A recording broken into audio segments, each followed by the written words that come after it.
إنا لله وإنا إليه راجعون. توفى منذ قليل نجل الفنان حسن يوسف بعد تعرضه للغرق في إحدى قرى الساحل الشمالي، وتم نقل الجثمان لمستشفى العالمين. وجدير بالذكر أن نجل الفنان حسن يوسف واسمه عبد الله 35 سنة تعرض لإسفكسيا الغرق بمنطقة الساحل الشمالي في إحدى القرى أثناء السباحة، وتم نقل الجثمان لمستشفى العالمين وتحرير. رزق حسن يوسف بأربعة أولاد هم نريمان ومحمود وعمر وعبد الله من زوجته شمس البارودي، وتم تحرير محضر وتم التحفظ على الجثمان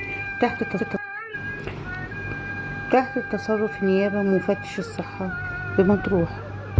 ندعو للفقيد بالرحمة وللأسرة خالص العزاء. لو أول مرة تشوف قناتنا متنساش الاشتراك واللايك والكومنت. سلام.